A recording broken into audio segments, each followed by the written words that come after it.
رزق میں برکت کے 15 اسباب انشاءاللہ میں آپ کے سامنے بیان کروں گا۔ سب سے پہلا سبب ایمان لانا، نیک اعمال کرنا ہے۔ سورہ نحل کے اندر اللہ تبارک و تعالی نے فرمایا، من عمل صالحا من ذکر او انثى وهو مؤمن فلنحيينه حياة طيبة ولنجزينهم اجرهم باحسن ما كانوا يعملون۔ جو لوگ نیک اعمال کرتے ہیں، مرد ہوں یا عورتیں ہوں، وَهُوَ مُؤْمِن، اور وہ ایمان رکھنے والے ہوں، فَلَنُحْيِيَنَّهُ حَيَاةً طَيِّبَةً وَلَنَجْزِيَنَّهُمْ أَجْرَهُمْ بِأَحْسَنِ مَا كَانُوا يَعْمَلُونَ۔ اللہ تبارک و تعالی فرماتے ہیں، میں ان کو بہترین زندگی عطا کروں گا اور ان کو بہترین جزا دوں گا جو وہ نیک اعمال کرنے والے ہیں۔ اور جو لوگ اللہ تعالیٰ کے ذکر سے اعراض کرنے والے ہیں، کتاب و سنت سے جان چھڑانے والے ہیں، اللہ تعالیٰ کے ذکر سے غافل ہیں، ان کے لیے اللہ تبارک و تعالیٰ نے فرمایا کہ میں ان کی زندگی کو تنگ کر دوں گا۔ وَمَنْ أَعْرَضَ عَنْ ذِكْرِي فَإِنَّ لَهُ مَعِيشَةً ضَنْكًا۔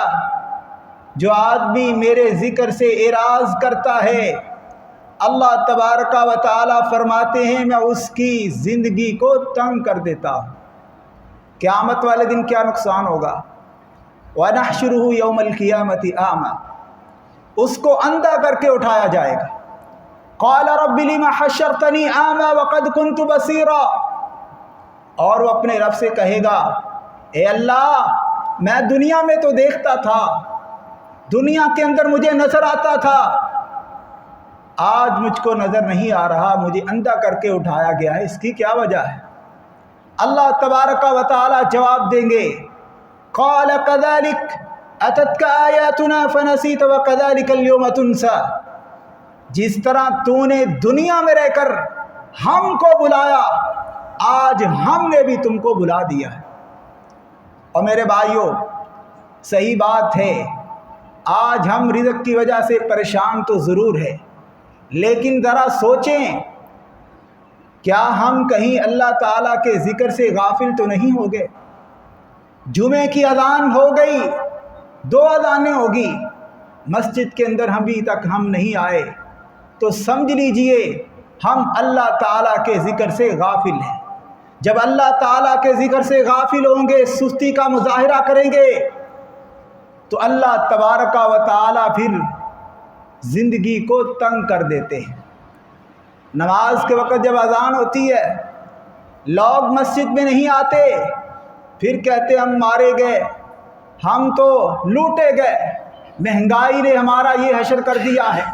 اور میرے بھائیوں، جب ہمارا رب ناراض ہوگا، بتلائیے ایمانداری کے ساتھ بتلائیے، کیا ہماری زندگی کے اندر خوشحالی ہو سکتی ہے؟ کبھی بھی نہیں ہو سکتی۔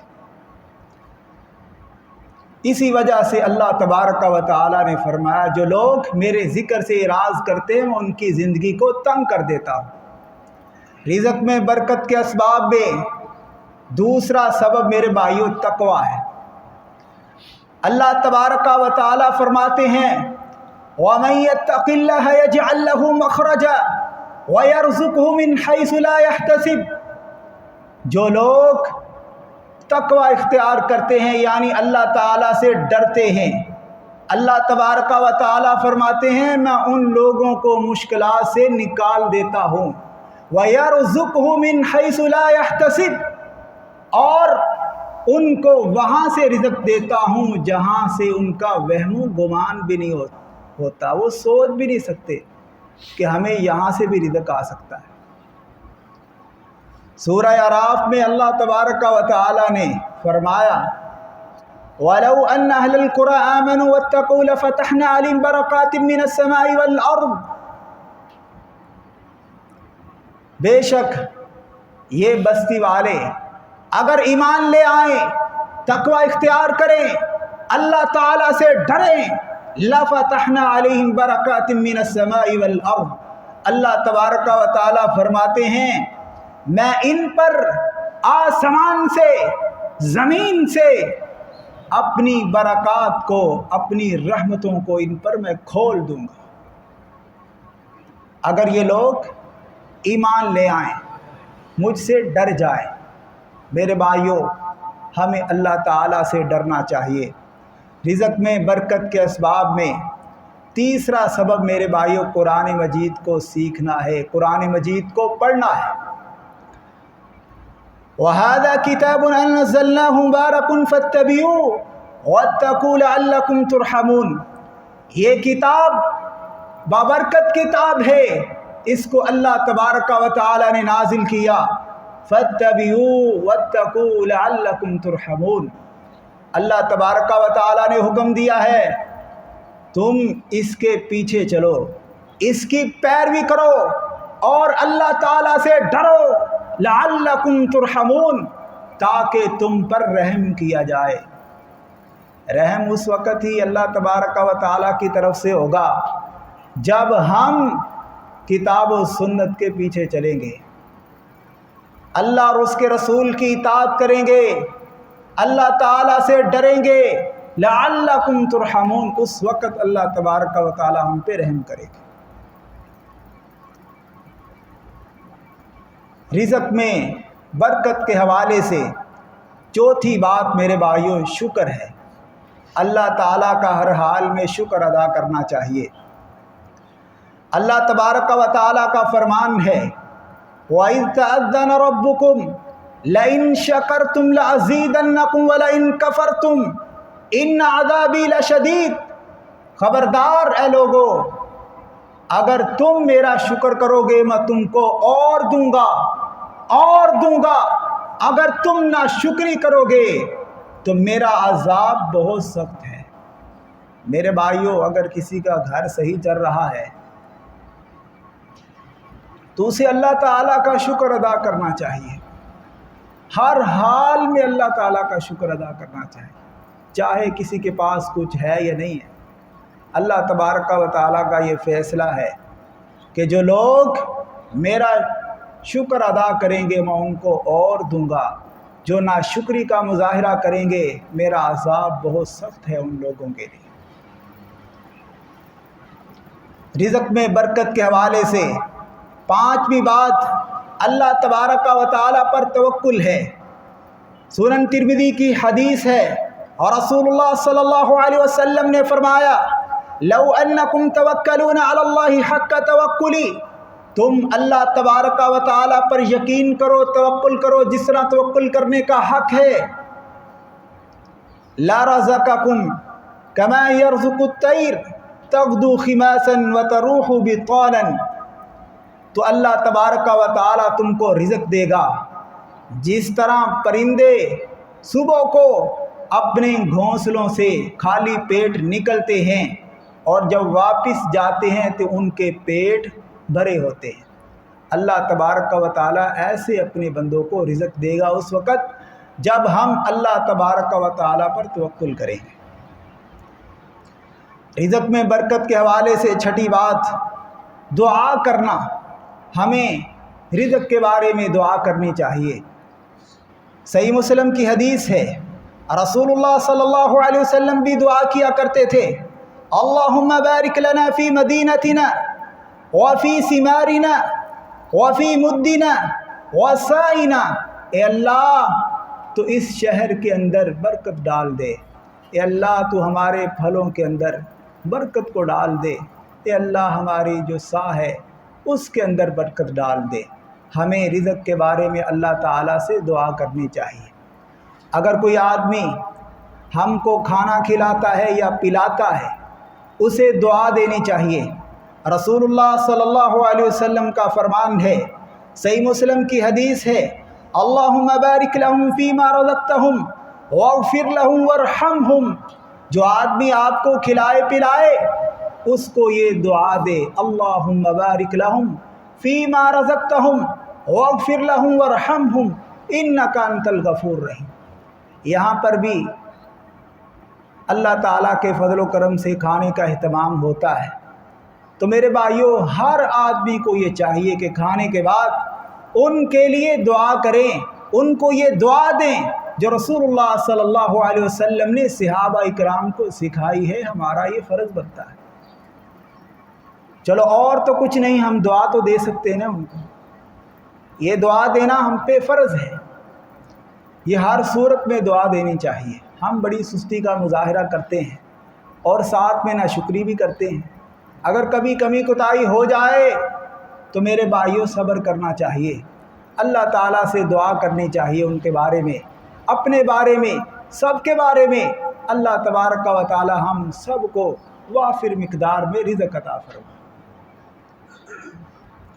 رزق میں برکت کے حوالے سے ساتویں بات میرے بھائیوں انفاق فی سبیل اللہ ہے۔ جو لوگ اللہ کی راہ میں خرچ کرتے ہیں اللہ ان کو اور دیتا ہے، جیسا کہ قرآن مجید کے اندر یہ آیت ہے وَمَا أَنفَقْتُم مِّن شَيْءٍ فَهُوَ يُخْلِفُهُ وَهُوَ خَيْرُ الرَّازِقِينَ۔ جو لوگ اللہ کی راہ میں خرچ کرتے ہیں اللہ ان کو اور دیتا ہے اور اللہ بہترین رزق دینے والا ہے۔ حضرت ابو ہریرہ رضی اللہ تعالیٰ عنہ بیان کرتے ہیں رسول اللہ صلی اللہ علیہ وسلم کا فرمان ہے ما من یوم یصبح العباد فیہ الا وملکان ینزلان یقول احدہما اللہم آت منفقا خلفا ویقول الآخر اللہم آت ممسکا تلفا۔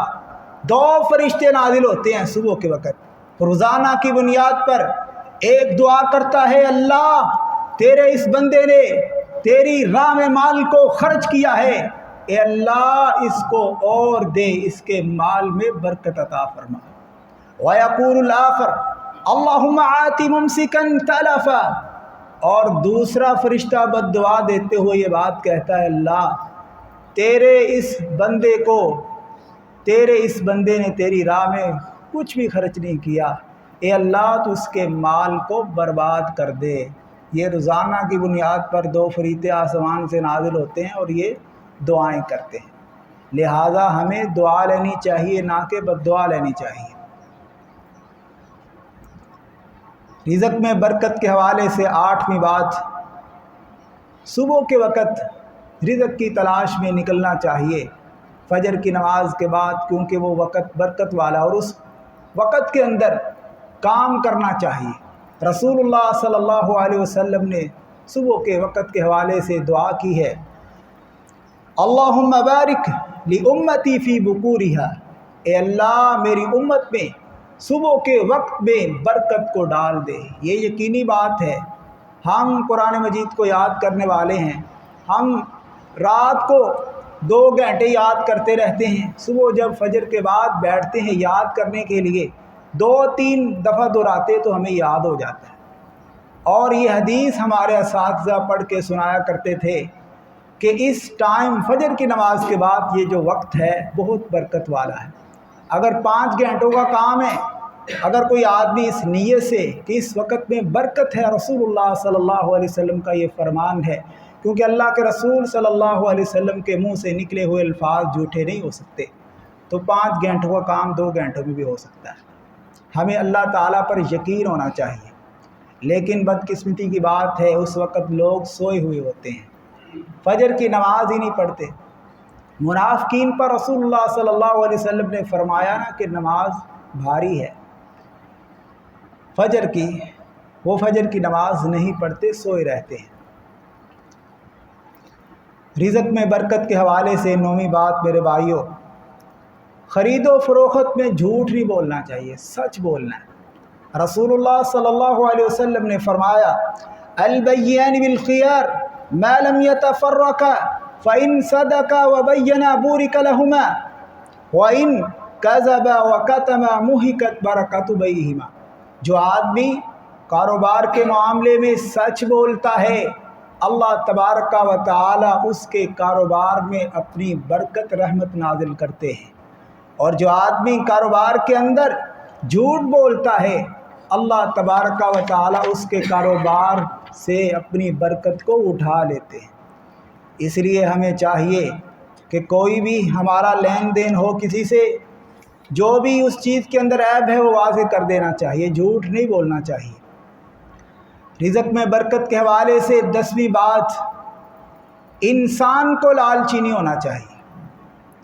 رسول اللہ صلی اللہ علیہ وسلم نے اس کی مثال بیان کی ہے، سنن ترمذی کی حدیث ہے، ما ذئبان جائعان ارسلا فی غنم بافسد لها من حرص المرء علی المال والشرف لدینہ، کہ اگر 2 بھیڑیوں بھوکے ہوں ان کو بکریوں کے ریوڑ میں چھوڑ دیا جائے، رسول اللہ صلی اللہ علیہ وسلم نے فرمایا وہ اتنا نقصان نہیں کریں گے جتنا ایک آدمی لالچ میں آ کے اپنے دین کا نقصان کرتا ہے، اپنے ایمان کا نقصان کرتا ہے۔ رسول اللہ صلی اللہ علیہ وسلم نے صحابہ اکرام کو یہ مثال بیان کر کے سمجھایا کہ کبھی بھی آپ نے لالچ میں نہیں آنا، جو اللہ نے دیا ہے اس پہ صبر کرنا ہے، اللہ تعالیٰ سے مانگنا ہے، کسی کو نقصان نہیں دینا، حسد کی بنیاد پر، بغض کی بنیاد پر کسی کے بارے میں برا بھی نہیں سوچنا۔ اگر سوچو گے تو دین اسلام سے ہاتھ دھو بیٹھو گے، تمہارے دلوں کے اندر پھر ایمان نہیں رہے گا۔ رزق میں برکت کے حوالے سے میرے بھائیوں 11ویں بات، والدین کے ساتھ حسن سلوک کرنا چاہیے۔ مسند احمد کی حدیث ہے، رسول اللہ صلی اللہ علیہ وسلم نے فرمایا من سرہ ان یمد لہ فی عمری ویزاد فی رزقی فلیبر والدیہ، جو آدمی یہ چاہتا نا کہ اس کے رزق کے اندر برکت ہو، اس کی زندگی کے اندر برکت ہو اللہ تعالیٰ کی طرف سے، تو اپنے والدین کے ساتھ اچھا سلوک کرے، ان کا خیال رکھے، ان کے ساتھ نیکی کرے۔ آگے الفاظ ہیں فَلْيَصِلْ رَحِمَ، اسے چاہیے کہ رشتہ داروں کے ساتھ صلہ رحمی بھی کرے۔ یہ الگ میں حدیث ہے، صحیح البخاری کی حدیث ہے، رسول اللہ صلی اللہ علیہ وسلم نے فرمایا من احب ان یبسط لہ فی رزقی وینسع لہ فی اثری فلیصل رحمہ، جو آدمی یہ پسند کرتا ہے کہ اس کے رزق کے اندر برکت ہو، وہ اپنے رشتہ داروں کے ساتھ صلہ رحمی کرے، اپنے رشتہ داروں کا خیال رکھے، ان کے ساتھ اچھے طریقے کے ساتھ پیش آئے، ان کا خیال رکھے، ان کی مدد کرے۔ اگر کوئی غریب ہے تو خیال رکھنا چاہیے، فَلْيَصِلْ رَحِمَ۔